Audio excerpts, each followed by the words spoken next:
Hi hello ನಮಸ್ಕಾರ ವೀಕ್ಷಕರೇ. ನಾನು ನಿಮ್ಮ RCR 24x7.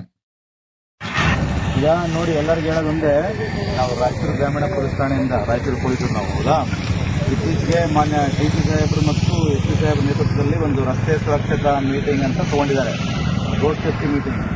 ಆ ಮೀಟಿಂಗಲ್ಲಿ ಏನು ಹೇಳಿದ್ದಾರೆ ಅಂದರೆ, DC ಅವರು SP ಅವರು ಇತ್ತೀಚೆಗೆ ನಮ್ಮ ಈ ರಾಯಚೂರು ಶಕ್ತಿನಗರ ರೋಡಲ್ಲಿ ರಸ್ತೆ ಸ್ವಲ್ಪ ಕಿರಿದಾಗಿರೋದ್ರಿಂದ ಹೆಚ್ಚಿನ ರೀತಿಯ ರಸ್ತೆ ಅಪಘಾತಗಳು ಆಗ್ತಾ ಇದ್ದಾವೆ, ಬೇರೆ ಬೇಕಾದರೂ ಆಗ್ತಾ ಇದೆ.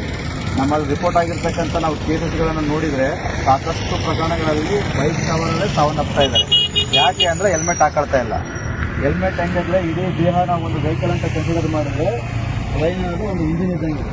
ಅರ್ಥ ಆಯ್ತಾ? ನಿಮಗೆ ಕೈ ಫ್ರಾಕ್ಚರ್ ಆದರೆ ರಿಪೇರಿ ಮಾಡ್ಬೋದು, ಕಾಲು ಫ್ರಾಕ್ಚರ್ ಆದರೆ ರಿಪೇರಿ ಮಾಡ್ಬೋದು, ಕಾಲು ಕೈ ದೇಹದ ಯಾವುದೇ ಭಾಗಗಳಾದರೆ ಅದನ್ನು ನಾವು ಚೇಂಜ್ ಮಾಡಿ ಹಾಕ್ಬೋದು. ಆದರೆ ತಲೆಗೆ ಏನಾದರೂ ಗಾಯ ಆಗಿ ಕಟ್ಟಾಯ್ತು ಅಂದರೆ ಮತ್ತೆ ರಿಪೇರಿ ಆಗೋದು ಕಷ್ಟ.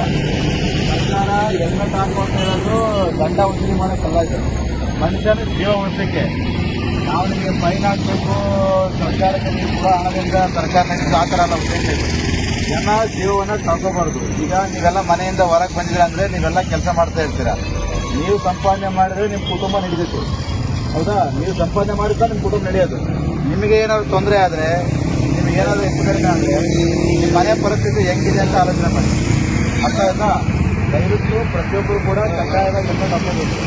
ಒಂದು ವೇಳೆ ನಾಳೆ ನೀವು ರಸ್ತೆ ಅಪಘಾತದಲ್ಲಿ ಏನಾದರೂ ಆದರೆ, ಕೈಗೆ ಕಾಲು ಫ್ರಾಕ್ಚರ್ ಆದರೆ ನೀವು ಟ್ರೀಟ್ಮೆಂಟ್ ತಗೊಂಡು ಅದರಿಂದ ರಿಪೇರ್ ಆಗ್ಬೋದು. ಬಟ್ ಹೆಡ್ ಇಂಜುರಿ ಆದರೆ ಬದುಕುವಂತಕ್ಕಂಥ ಸಾಧ್ಯತೆ ಭಾಳ ಕಡಿಮೆ ಇರ್ತದೆ. ಹಾಗಾಗಿ ದಯವಿಟ್ಟು ಎಲ್ಲರೂ ಕೂಡ ನೀವು ಬೈಕ್ ಚಾಲನೆ ಮಾಡಬೇಕು. ಯಾವುದೇ ಕಾರಣಕ್ಕೆ ನೀವು ವಿದೌಟ್ ಹೆಲ್ಮೆಟ್ ಬಂದರೆ ನಾವು ವಂಚನೆ ಅಂತ ಹೇಳ್ತೀವಿ. ಎಷ್ಟು ಜನ ಕೇಳಿಲ್ಲಪ್ಪ ಅಂದರೆ ವೆಹಿಕಲ್ ಸೀಸ್ ಮಾಡೋದಾಗಿರ್ಬೋದು, ಫೈನ್ ಹಾಕೋದಾಗಿರ್ಬೋದು, ಡಿಸಿಪ್ಲಿನ್ ಮಾಡ್ತಕ್ಕಂಥದ್ದು ಆ ಥರ ಎಲ್ಲ ನಾವು ಮಾಡ್ತೀವಿ. ಅರ್ಥ ಆಯ್ತಾ? 18 ವರ್ಷದ ಒಳಗಿದ್ದಂಥ ವಿದ್ಯಾರ್ಥಿಗಳಿಗೆ ಗಾಡಿ ಕೊಡಬಾರ್ದು. ಮಕ್ಕಳು ಅದನ್ನು ಎರಾಬಿರಿ ಓಡಿಸಿ ಸಾವನ್ನಪ್ಪಿದ್ರೆ